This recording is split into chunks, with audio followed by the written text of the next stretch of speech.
Vamos dar sequência ao estudo do livro A Obsessão e Suas Máscaras. Hoje vamos ver o capítulo, estamos na 31ª aula, vamos ver esse capítulo específico, 16º, Obsessões de Efeitos Físicos e Poltergeist. Vamos ver algumas situações em que eu trouxe alguns exemplos, um exemplo que talvez seja até hilariante, mas é importante que seja comentado para que nós aprendamos a não ter medo e nem desafiar os espíritos, mas é saber como enfrentar esta situação, principalmente o poltergeist. Uma situação que causa desconforto, uma situação que, via de regra, nos traz o medo, nos deixa em pânico por desconhecimento total.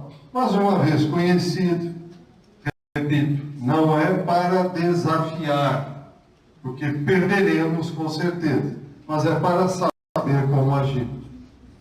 Vamos lá desfilar o que temos que comentar hoje.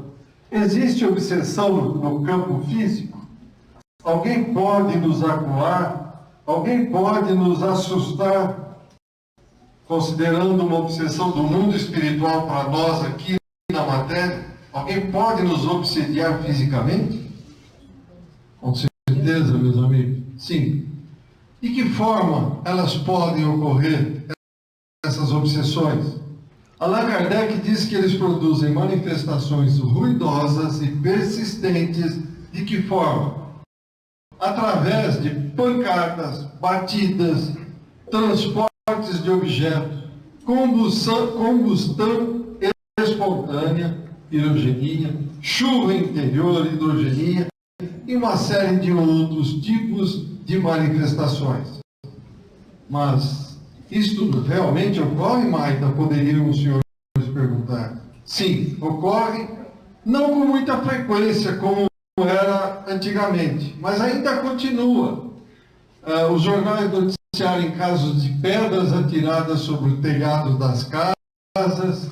Ainda hoje, eu li num cantinho do jornal que ontem, em Sorocaba, apareceram no telhado de uma casa 4 buracos redondinhos. Chamaram a polícia, chamaram não sei quem, olharam, não acharam pedra, não acharam nada, mas tem 4 buracos redondos iguais em cima de um telhado de uma casa. Que não estou afirmando nada. São notícias. Vidraças sendo quebradas, isso é muito comum acontecer. Panelas e utensílios voando pelos aposentos. Isso acontece. Isso é uma forma de manifestação física. Pratos e xícaras espatifando-se pelo chão. Aqui neste item eu lembro de um caso de a minha própria mãe me contando que quando era criança, um dia ela escutou um barulho de um copo caindo. Espatifou no chão. Aí ela levantou-se da cama, a criança foi olhar, tinha o fundo do copo no chão e o resto tudo pó em torno do fundo do copo. Ficou pulverizado. Isso ela me contando. Então veja, pratos e xícaras espatifando-se pelo chão. Isso é muito comum. Poltronas, armários e até colchão de bebê pegando fogo espontaneamente. Isso acontece, meus amigos. Aí vem todo mundo, os instruídos, os sábios, coisas do capeta, coisas do diabo. Meus amigos, quem é o capeta? Quem é o diabo? Nós, ontem, que por desconhecimento, nos comprazíamos nesses tipos de atuações frente aos irmãos aqui encarnados. Então vamos continuar. Termina aí? Não termina. Ninguém encontrava o autor dessas façanhas. Poxa, aconteceu pedras, como eu disse há pouco. Ninguém encontrava, nem mesmo a polícia, que fica normalmente desconcertada frente ao desconhecido. Acabei de citar esse caso de Sorocaba ontem. Estou dizendo que é poltergeist? Não, nada disso. Mas é um caso intrigante. 4 buracos em cima de uma casa que ninguém achou pedra, ninguém achou nada. Enfim, a polícia fica desconcertada ante o desconhecido. É comum, então, pairar o quê? O desalento, o temor. Puxa vida, o que será isso? Estou marcado. Estou preocupado que alguém vai fazer algum mal maior para mim, para minha família, ou coisa parecida. Mas, antes de continuar, vou fazer questão de lembrar, não cai um fio de cabelo ou uma folha de uma árvore que o Pai não saiba. Isto que ocorre conosco, com quem quer que seja, não é por acaso. Acaso não existe no universo. Os senhores verão nos exemplos que nós vamos trazer o porquê. Bendito seja o véu do esquecimento, porque no passado, meus amigos, amigas, fizemos coisas pavorosas, terríveis. Hernani Guimarães Andrade, no livro Poltergeist, descreve um desses casos, dentre os muitos que nós podemos observar. Vamos lá, vou começar. A casa estava um caos verdadeiro. Como? Por quê? O odor nauseabundo impregnava o ar. É comum acontecer isso quando há uma manifestação de efeito físico. Nós temos um cheiro fétido. Sim, é comum. Da mesma forma que Meimei, quando aparece, deixa um cheiro agradabilíssimo, esses companheiros, quando querem nos apoquentar, também deixam esse odor nauseabundo. Continuando no livro. As roupas haviam entrado em combustão por várias vezes. Imagine, nós estamos em casa sentados, de repente a roupa pega fogo, de repente o sofá pega fogo. Mas do que? Do nada?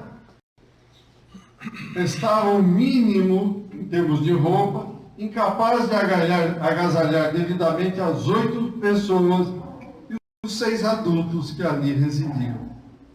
Isso já vinha com bastante frequência e já há bastante tempo.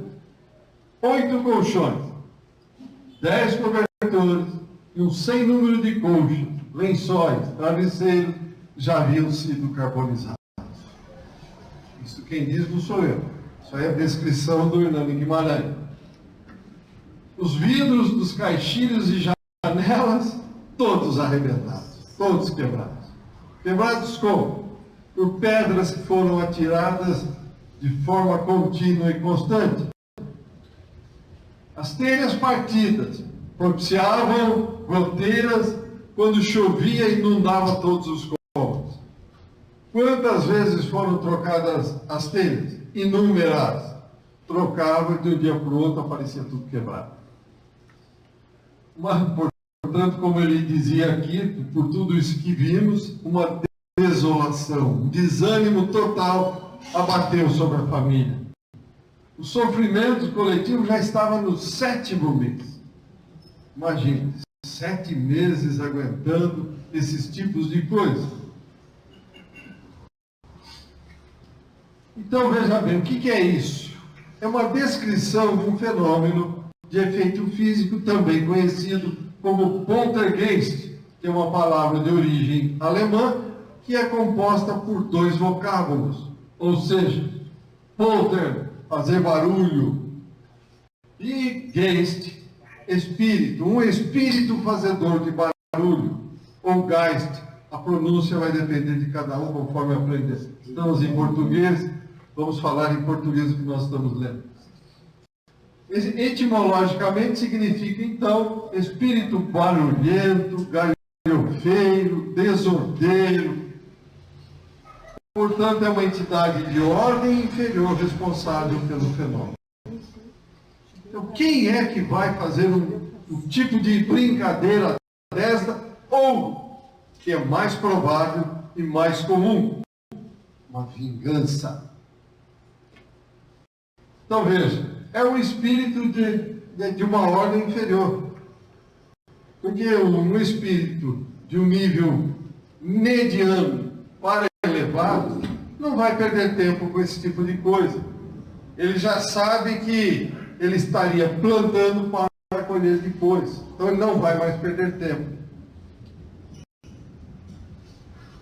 No André Luiz, no livro Mecanismos da Mediunidade, ele nos elucida o seguinte: se a personalidade encarnada acusa a possibilidade de larga desarticulação das próprias forças anímicas, encontramos aí a mediunidade de efeitos físicos, suscetível de exteriorizar-se em graus diversos. Então, veja, vamos esmiuçar isso. Desarticulação das próprias forças anímicas. O que é isso? O que é desarticular? Já vimos isso em outros encontros. O que é desarticular as forças anímicas? Eu digo sempre, ó, paz, amor, harmonia e equilíbrio. É sair fora disso. É achar que eu sou dono da verdade. É achar que eu posso resolver as coisas ao meu modo e à minha maneira. Eu desarticulo isto que é a paz, o amor, a harmonia e o equilíbrio, que está dentro de nós. Isto é intrínseco. Fomos criados por Deus. A nossa origem é dele. Deus é isto, é o universo. É paz, amor, harmonia e equilíbrio. A partir do momento que eu saio deste patamar, eu tiro da minha vista, tiro do meu objetivo esses 4 itens, eu desarticulo as minhas próprias forças anímicas. E desta forma, encontramos aí o que? A nossa mediunidade de efeitos físicos. Ou seja, forneceremos, por estar em desequilíbrio, o ectoplasma para que os companheiros da espiritualidade dele se utilizem para fazer exatamente isso que nós vimos até agora.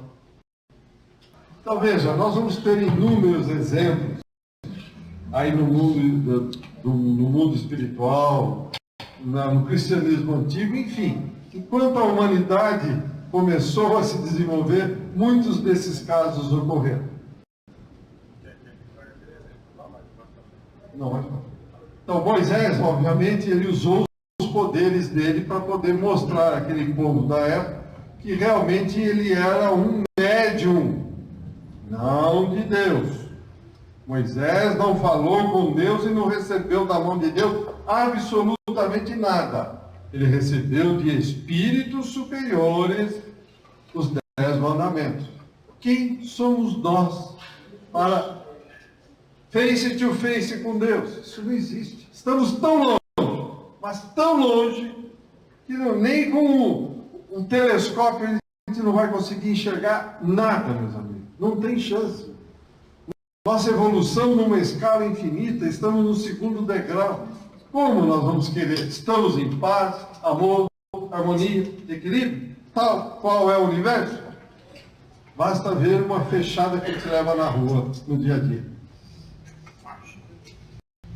Então, normalmente, os jovens mal saídos da primeira infância são o epicentro desses fenômenos. Porque, veja, voltando então, meus amigos, nós estamos falando aqui em desarticulação das próprias forças anímicas. Eles, por acaso, conseguiriam articular essas forças se eles estão em desenvolvimento? Não, não conseguiriam. Por isso, normalmente, essa desarticulação, normalmente, não é só, mas normalmente ocorre neste período, saindo da infância, entrando para a primeira, os seus 10 aos 15 anos, por aí.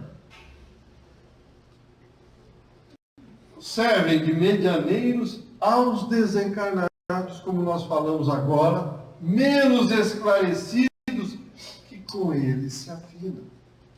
Como Deus vai permitir que um jovem, de repente, venha um espírito maldoso e com ele se afinam menos esclarecidos? se afina hoje, agora, e na outra vida, e nas anteriores. Eram sócios dos crimes. Eram sócios na dilapidação das coisas alheias. Por isso eu fiz questão de falar a vocês, e vou repetir, não cai um fio de cabelo ou uma folha de uma árvore que o pai não tenha conhecimento. Acaso não existe. Somos artífices do nosso próprio dia a dia, do nosso futuro, baseado no nosso passado. Com o fornecimento do ectoplasma, o espírito produz as batidas, os deslocamentos e etc. Nós precisamos de 2 pontos de apoio. A vontade do espírito, que é um dos pontos de apoio, e o segundo é o ectoplasma.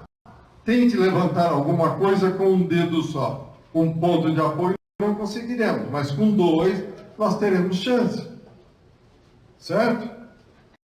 Fornecimento da energia, o ectoplasma, é o epicentro do fenômeno e pode comandá-lo inconscientemente, como só ia acontecer. 90 e tantos % dos casos ele é comandado inconscientemente. O jovem não tem nem a mínima ideia que ele é o causador disso tudo. Vocês vão ver em um dos exemplos que vem aqui, de uma jovem, ela foi retirada da casa dela, pararam os fenômenos na casa, mas continuaram onde ela foi. Como já citado, o jovem é jovem e não demonstra nenhuma exaustão das forças físicas, embora haja grande produção de eventos. Imagine um jovem, 10, 11, 12, 15 anos, está em plena produção, o ectoplasma está em ebulição. O André Luiz confirma isso. Então, não vamos entrar em detalhes quanto às teorias explicativas das correntes da parapsicologia. Isso não é o momento desse estudo. Nós estamos vendo o efeito físico. Acreditamos que o livro Poltergeist, ou Poltergeist, ou Poltergeist, como queiram, de Hernani Guimarães Andrade, é uma excelente indicação para quem queira dissecar esses fenômenos que levam o pânico e o desespero a muitas famílias. Então vejam, o fenômeno do poltergeist só vai ocorrer se tiver alguém altamente endividado com outro alguém encarnado, endividado com outro alguém, porém desencarnado, que está cobrando. Senão, não vai acontecer. Kardec, no livro dos médiuns, apresenta orientações seguras. Na revista Espírita, Kardec várias vezes comentou esses fenômenos. Exemplo, agora o Flávio vai fazer o comentário, é o caso do batedor de Bergzaberg, ocorrido na Baviera nos anos de 1852 e 1853. Bom, esse caso da revista Espírita esse caso começou, creio que em maio ou junho, a revista Espírita de 1858. Então Kardec ele faz esse espírito batedor em 3 partes. E em 1859 ele traz a entrevista que eles fizeram com ele. Então, o que era? Uma menina, uma criança, que num vilarejo da Alemanha, eles começaram a perceber que havia uma arranhadura constante na casa. Aí da arranhadura passou a bater. Aí, cidade pequena, 1800 e pouco, né? Começou a juntar gente. Aí começaram a entrar na casa para ver o que acontecia.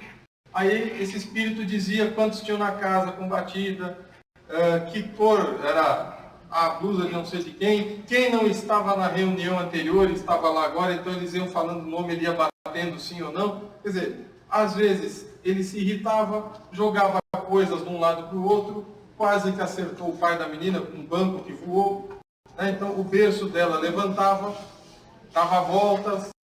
Quer dizer, trocaram de quarto, as batidas foram para aquele quarto, trocaram a menina de casa, as batidas foram para aquela casa, quer dizer, ia perseguindo. No final, o Kardec explica como esses fenômenos aconteciam. No finalzinho, na última vez que ele traz os exemplos, que ele foi tirando de um jornal da Alemanha, né? Ele faz o seguinte: quando o governo entrou na situação, eles internaram a menina numa casa de saúde e ninguém mais chegou perto dela. Ninguém. Quer dizer, o governo abafou e fim de caso. Não tem um final essa história. Aonde que o Kardec chega? Que a menina era uma médium excepcional, apesar de criança, médium de efeitos físicos, médium com ectoplasma poderoso, com vários tipos de mediunidade, e que a manifestação acontecia justamente por causa dela. Então ela ficava de olho fechado, falava orações, ela voltava chorando de sonhos, porque ela chegou a dizer que ela chegou a ver a crucificação de Cristo, quer dizer, levavam o pensamento até lá. Então vejam, e ele não falava absolutamente nada, eram só pancadas, batidas, arranhaduras e joguete, deslocava objetos, né? Jogava esses objetos para lá e para cá, puxava a coberta, quer dizer, era só efeito físico e sem muita, como é que eu vou dizer, sem nada além disso. É um espírito realmente mediano para inferior. E acho que é bom usar o exemplo do tambor de Berezina, né? Pode. E acho que em agosto de 1858, o Kardec entrevista o Tambor de Berezina. Ele era da banda do exército. E ele morreu na Rússia quando Napoleão estava invadindo, antes de Moscou. Ele não chegou a entrar em Moscou. E ele dizia o seguinte, que ele só poderia fazer aqueles efeitos físicos se determinado médium estivesse lá. E ele explicou como é que ele fazia isso. Quando o médium não estava, eles tentaram, não conseguiram erguer a mesa. Quer dizer, só com aquele determinado médium que ele conseguia fazer esses efeitos físicos. Ou seja, é necessário um médium excepcional de efeitos físicos e o espírito, o ectoplasma, é fantástico, né? Isso aí não tem nem dúvida. E o Kardec ele explica, eu deveria ter trazido a revista, semana que vem eu me comprometo a ler esse pedaço da explicação de Kardec, porque ela é muito elucidativa. Inclusive a entrevista do Tambor de Berezina é muito elucidativa para a gente entender algumas situações que porventura podem acontecer conosco mesmo, né? Não desafie, pelo amor de Deus, se começar a acontecer. Nós vamos ver aí que tem um indivíduo que resolveu resolver na bala. Ele pôs uma arma na cintura e resolveu ir lá na bala. Tomou 3 pedradas na cabeça e ele ficou desorientado, tonto. Não sabe de onde veio a pedra, viu? Então vejam bem, quanto à natureza, os objetivos desses espíritos, eles buscavam na realidade, o que eles buscam, além da vingança, sobretudo, isso aqui, ó, diversão, meus amigos. Eles querem agitar. Nós não gostamos de aventura, de agitação. É diferente do lado de lá. Por que é diferente? Morreu aqui, ninguém muda, ninguém vira santo do dia para a noite. O que é aqui continua lá. Então, esses casos de poltergeist tem bastante... nós temos que nos aprofundar, mas não menosprezar, por favor, e nem desafiar. Daqui a pouco eu vou pedir para o Edivaldo falar um pouquinho da experiência dele. Explica Allan Kardec o seguinte: são espíritos, via de regra, mais levianos do que maus. Riem dos terrores que eles podem causar e das pesquisas inúteis que se empreendem para descobrir a causa do tumulto. Mais uma coisa interessante, vocês querem ver? Agarram-se ao encarnado, comprazendo-se em persegui-lo e atormentar onde ele estiver. É o que falou há pouco o Flávio. Mudou a menina de um lugar para o outro, eles estavam juntos. E vou adiantar, já vocês vão ver, quando se tem um caso de poltergeist que vai fazer um exorcismo, para eles é a farra máxima. É o que eles querem. Não funciona absolutamente nada. Zero. Tá? Às vezes apegam-se a um lugar por um mero capricho, ou exercem a vingança, como eu disse, ou procuram chamar a atenção e pôr-se em comunicação com certas pessoas para lhe darem um aviso proveitoso ou pedem coisas para si mesmo. O próprio Kardec, quando estava escrevendo a codificação, um dia ele teve várias batidas na parede. Ele continuou, ele sabia o que era, mas depois ele fez a evocação do Espírito e o Espírito falou, olha, queria te chamar a atenção por um erro que você estava cometendo. E ele foi ver, estava errado mesmo. Então é isso aqui, ó. Ou, como eu disse, pedem coisas para vingar, ou serve para lhes darem um aviso proveitoso, foi o caso que aconteceu. Uns pedem preces, outros o cumprimento em nome deles de votos que nunca puderam cumprir.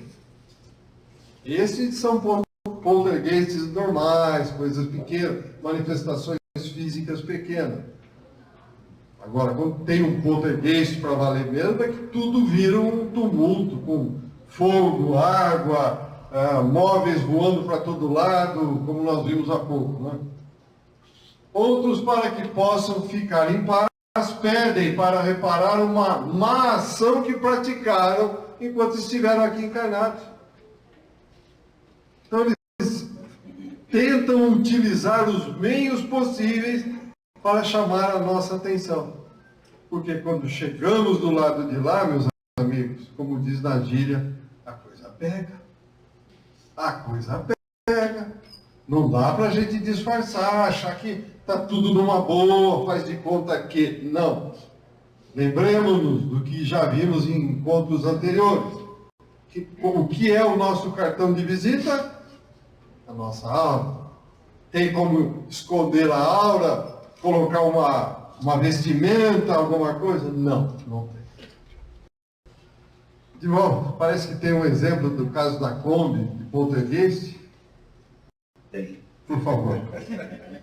O nome dos caras. Isso foi em 1968. Foi o meu primeiro carro, uma Kombi. E eu tinha um freguês e ele conversava muito sobre isso. Vamos no meu grupo, lá tem materialização e tal. Mas não tem tempo, não dá tempo. Onde você vai aí? Ninguém, eu cheguei, ele chegou, eu servi ele disse, conversou um pouco assim, passa na minha casa para nós conversar um pouco lá, Deus, passo. Me dá o endereço. Aqui na Avenida Ceci, 1968, no mesmo ano. Combinado. Aí eu saí do salão, né? Liguei a Kombi, passei lá. Inclusive, dispensei uma opção de gente que eu levava. Eu tinha acertado para levar em casa e todos os dias, que era perto da minha casa e tudo mais. Aí dispensei eles e fui para a casa dele. Quando eu cheguei lá, postei a Kombi do outro lado, no emprego, no 1968, no mesmo número. O ano ele coincidiu. Postei a Kombi lá, atravessei a rua, toquei campainha, uma vez, duas vezes, três vezes, nada. Quando eu toquei a campainha 3 vezes, entrou 2 ladrões. Aí eu só vi a gritaiada. Não bate em mim, não bate em mim. Pai, sai descendo da perua e saiu correndo. E a perua saiu andando. Eu corria pelo carro, parei a perua, consegui parar. E eles saíram na rua gritando e dizendo que estava apanhando. Aí todo mundo saiu da porta. Aquela gritaria. Eu fiquei totalmente tomado, né? Tentar comentar, fui para casa. Cheguei em casa, botei o carro na garagem, entrei, cheguei na cozinha, minha esposa olhou para mim. Bem, você está tão diferente, o que está acontecendo? Aí eu sentei bem, pega uma aguinha para mim. Tá? Ela foi buscar água, eu sentei, inspirei junto, tomei água, aí daí a pouco fui voltando, né? Eu estava totalmente, realmente, medianizado. E quase assim, não sei, quase meio, mais ou menos no estado mais ou menos no semiconsciente. Não estava totalmente inconsciente, não, estava no semiconsciente. Né? E foi esse caso que aconteceu em 1961. Olha aí. Tá bom? Vejam, senhores, o Pirdiol está comentando. Não tinha ninguém dentro da cova. Eles apanharam de quem? De alguns espíritos que usaram o ectoplasma, talvez do próprio Edival, e bateram, entre aspas, apavoraram os dois meliantes, não é verdade? E veio confirmar aquilo que meu amigo chamou para conversar, que realmente era uma reserva, ele queria que eu fosse assistir um trabalho de materialização, de materializar. Quando ele foi no salão, quando ele foi no salão, eu tive Você assistiu ao vivo a cores, como diz hoje, né? Foi para valer mesmo.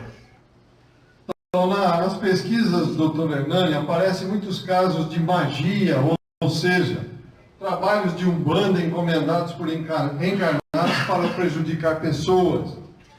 Esses propósitos, quem é que vai se associar? Os desencarnados de condição inferior. Veja bem, imagine, eu vou chamar alguém do senhor, vamos fazer um mal lá por Edival, vamos esconder e dar uma surra no Edival, ou vamos roubar o Edival. Quer dizer, vocês vão falar, mas você pirou, tá louco? Não é verdade? Quer dizer, quem topa algo nesse sentido só pode ser muito ruim, uma evolução moral muito pequena. Então são, como está aqui, associam-se desencarnados de condição inferior, escravizados nesse tipo de comércio de forças espirituais. Com que finalidade? Satisfazer os apetites grosseiros da matéria. Não perceberam que já deixaram a matéria e querem a todo custo sentir os prazeres da matéria. Topam qualquer parada. Não me interessa amanhã a repercussão da lei de ação e reação. Eu quero resolver o hoje, o agora. E se comprometem de uma forma terrível nesse aspecto.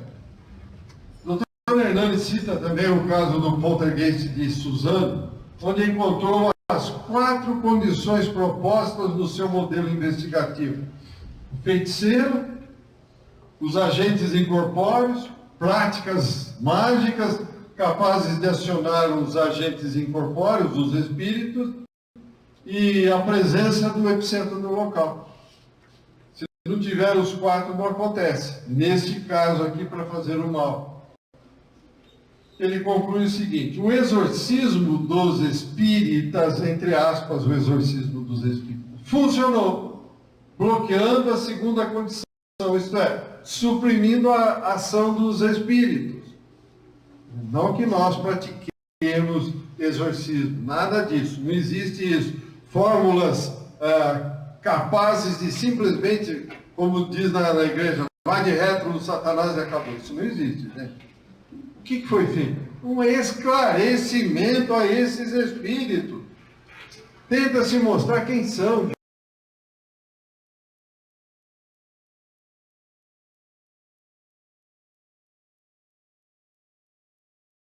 De onde vieram, por que vieram, para onde vão, porque Deus os criou, onde eles se encaixam no universo, as consequências desses atos que eles estão praticando.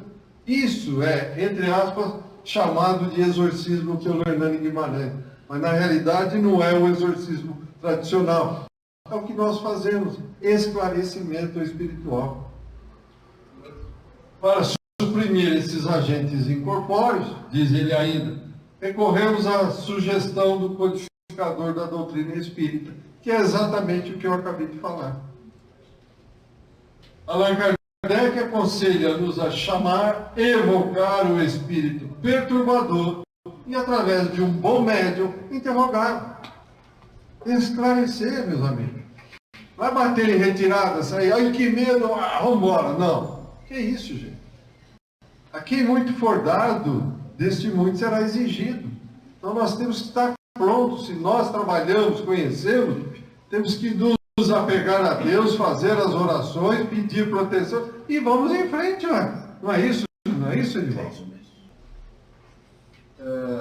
Pelas respostas, então, quando evocarmos, conversarmos com o Espírito, nós vamos saber com quem estamos tratando e agiremos de acordo com o que o caso exigir.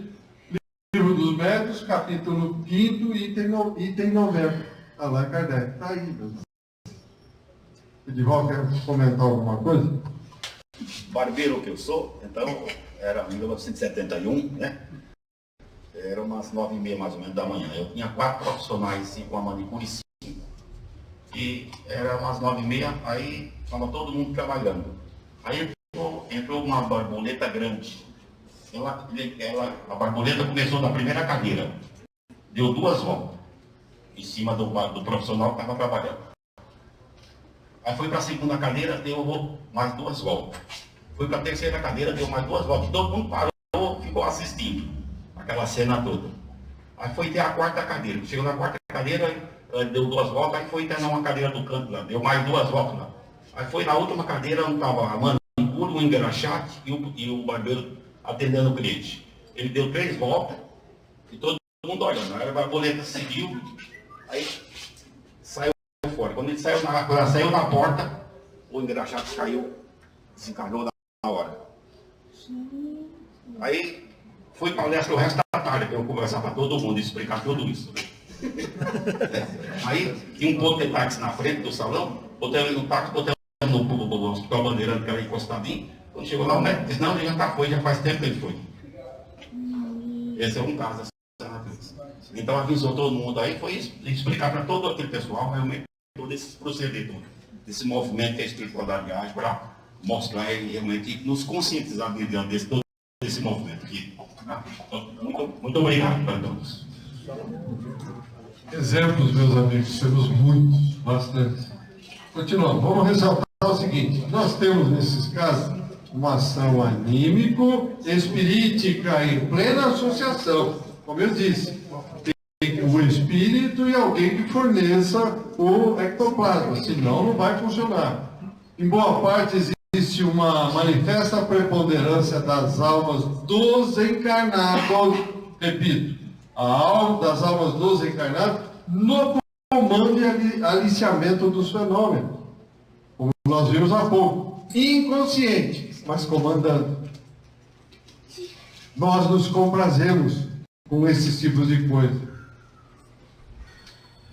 Podem ser enquadradas obsessões espiríticas, mas classificadas também como obsessões anímicas próprias, né?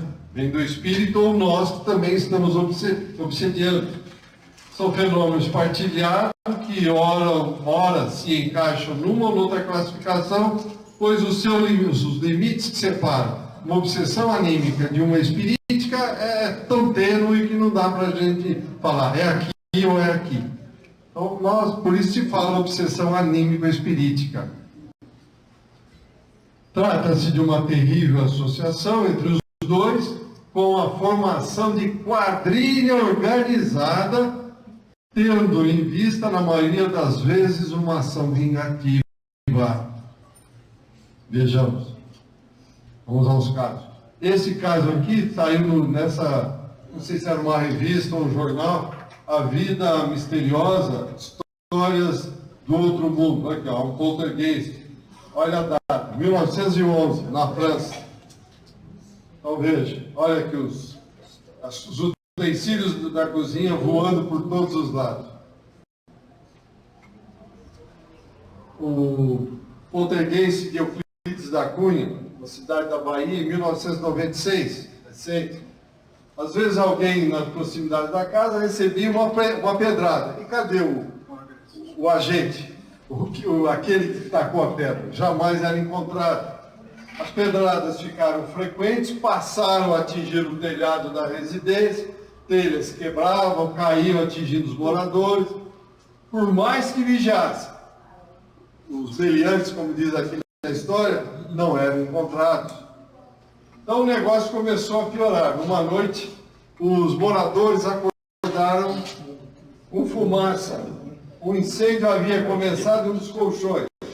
Após apagar o fogo, vultos foram vistos no canto da casa, como o Edival viu dentro da Kombi.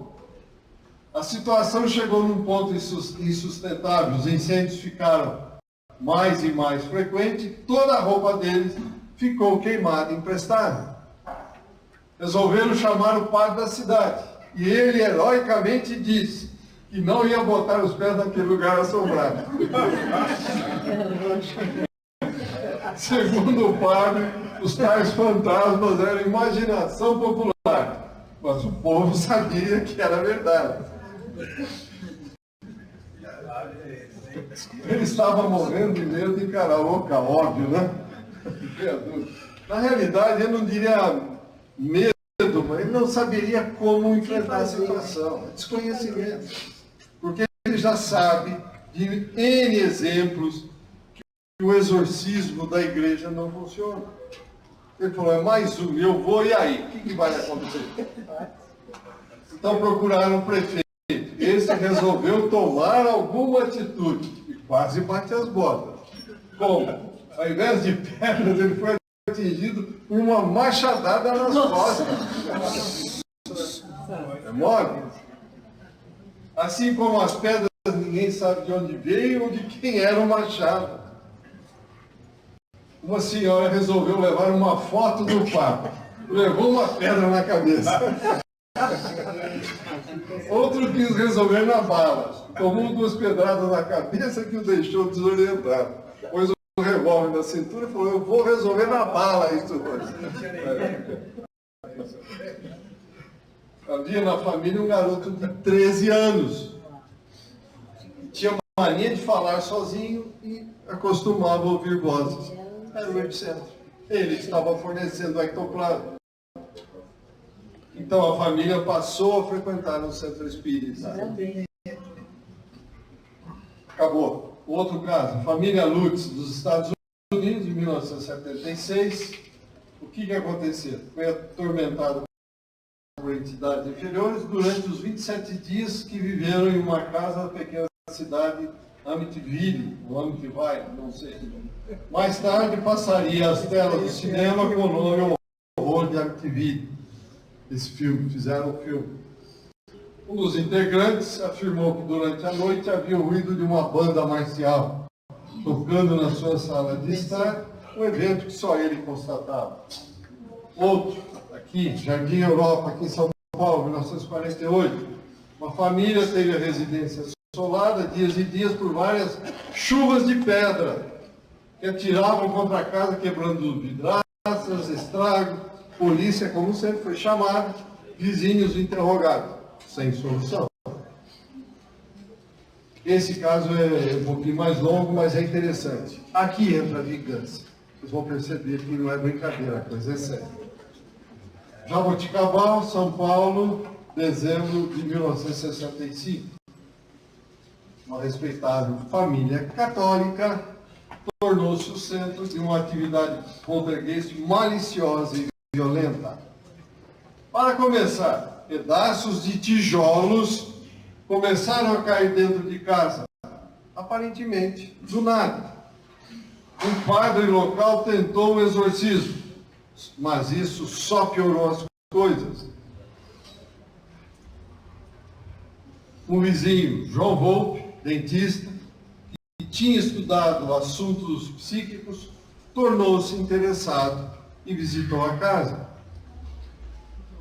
Ele logo percebeu que o foco dos distúrbios, o epicentro, era essa menina tranquila e bonita de 11 anos, chamada Maria José Ferreira, que dormia no quarto junto com os empregados.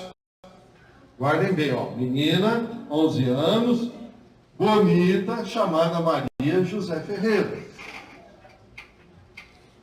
Levou-a para sua casa para ver o que podia fazer. Nada aconteceu por uns dias. Ao retornar a menina para casa, os bombardeios de pedras e ovos recomeçaram. Apareciam do nada e voavam pelos quartos. Volpe contou 312 pedras, tinham caído dentro da casa desde que ela tinha retornado para casa. Nem todas essas pedras eram pequenas, como é frequentemente num caso de poltergeist. Uma delas pesava 3,7 quilos. Então não eram pedrinhas pequenas, para vocês terem uma ideia. Em uma ocasião, uma grande pedra apareceu e começou a descer do teto.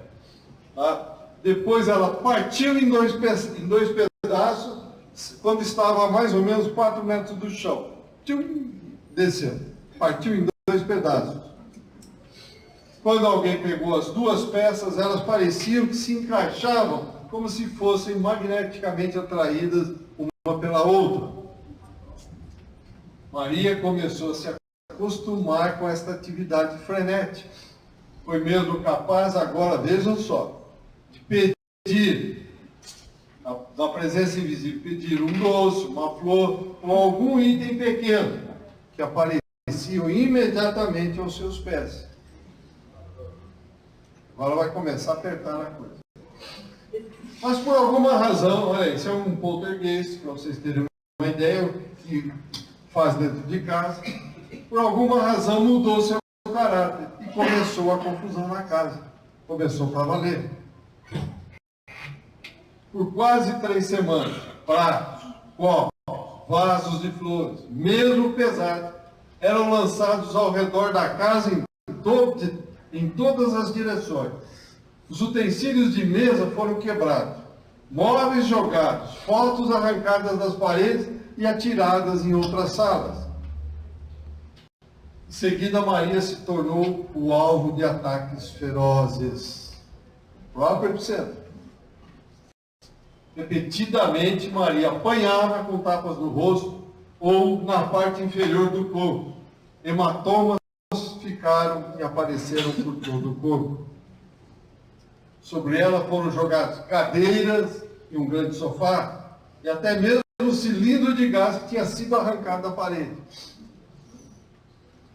Aparentemente, também tentou matá-la por asfixia. Como? Enquanto ela dormia, eles forçavam com xícaras e copos sobre a boca e as narinas. Punham copos assim sobre a boca, tentando asfixiá-la. Agulhas foram encontradas, às vezes, presas profundamente à carne de seu calcanhar esquerdo. Vejam, senhor, mesmo quando ela tinha sapato e meia, aparecia por baixo do sapato e da meia. Uma vez, olha aí, 55 agulhas tiveram que ser removidas. Estou percebendo que está fechando o cerco.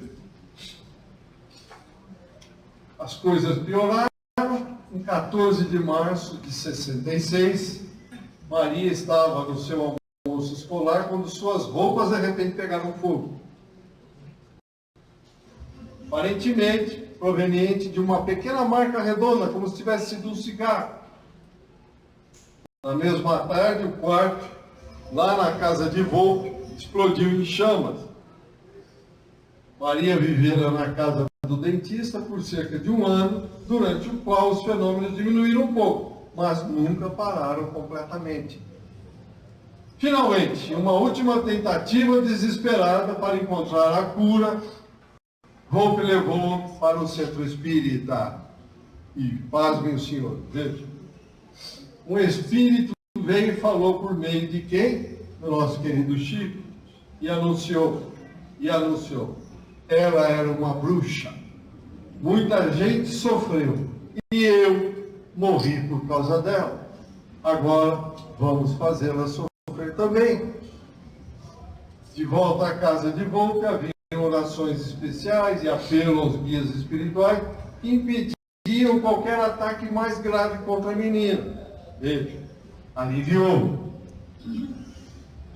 Ainda assim não se conseguiu parar essa atividade. Deu uma aliviada. Pedras, frutas, legumes continuavam a voar em torno da casa onde Maria estava presente.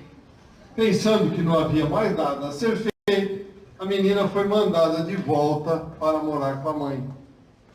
E agora veja o que aconteceu. Um dia, em 1970, tinha 15 ou 16 anos, cometeu suicídio por ingestão de formicida misturada com refrigerante. Praticamente morreu na hora. Vejam, senhores, como podemos perceber, não existe acaso. Esse poltergeist que essa família e essa menina viveu tinha uma raiz muito forte no passado. Então, meus amigos, não foi em vão que que o Cristo nos ensinou. Quem não tem pecado, atire a primeira pedra. Jamais levantemos o dedo contra nenhum de nossos irmãos, porque nós temos um passado tenebroso. O fenômeno físico, aparentemente sem nenhuma razão, ao ser analisado, pudemos perceber aí, então, a lei de ação e reação, causa e efeitos.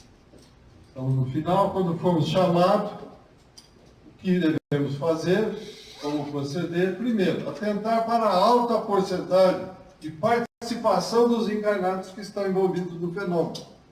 Então, nós temos que trazer a paz, o amor, a harmonia e o equilíbrio. Segundo, tanto quanto possível espalhar a excelência do Evangelho, a fim de que o perdão entre os desencarnados e encarnados possa ser o quê? Definitivo. E se não tiver perdão, nós não vamos cessar isso. Que enquanto alguém estiver do lado de lá ou do lado de cá, querendo se vingar, é um campo fértil para que esses fenômenos, essas obsessões aconteçam. Então a paz poderá voltar e reinar duradoura. Afinal de contas, estamos na matéria para quê, meus amigos? Acertar contas mal resolvidas do passado. Hoje é colheita tal, aí isso é só para repetir. Semeemos amor. E o Flávio gostaria de falar alguma coisa e ter um exemplo para nós encerrarmos hoje.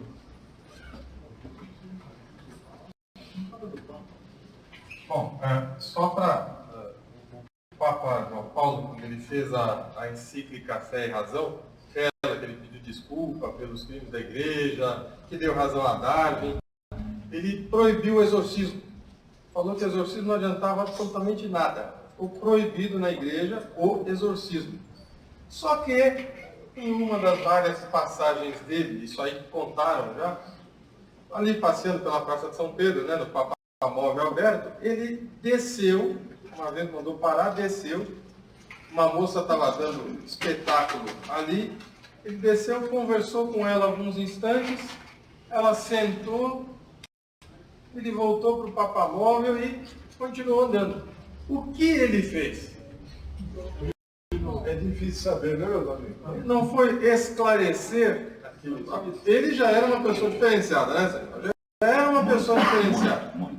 Isso todo mundo sabe que tempera que ele tinha. Quer dizer, desceu, esclareceu o espírito, voltou, foi embora. Não houve exorcismo, houve esclarecimento. Né? Mas, infelizmente, ele não poderia explicar o que era aquilo. Deixa eu explicar mais. Um momentinho. O próprio João Paulo, uma semana antes dele desencarnar, terminei a reunião, eu dei 3 passividades, daí a pouco o João Paulo se apresentou-se a mim, a uns 2, 3 metros de altura, sentado e olhando para meus olhos.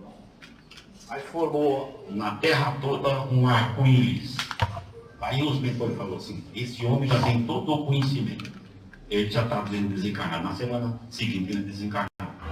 Mas não mostrou isso para mim. Mostrado em desdobramento para mim, que a Espírito mostrando, e os mentores falando do conhecimento que esse homem já tinha na terra toda. O João Paulo, tá? Aí na semana seguinte ele desencarnou. Então vejam, meus amigos, nós temos que realmente nos prepararmos. Todos nós não estamos aqui, como eu gosto de brincar, para ficar deitado numa rede, tomando água de coco, um chinelinho no pé. Não. Nós viemos aqui, ninguém é da terra, estamos aqui para aproveitar e crescer um pouco, facilitar o nosso desencarne, nos prepararmos para o retorno. Quem sabe, ajustando, nós acabamos com todas essas coisas horrorosas que acontecem conosco. Mas temos que querer dar o primeiro passo.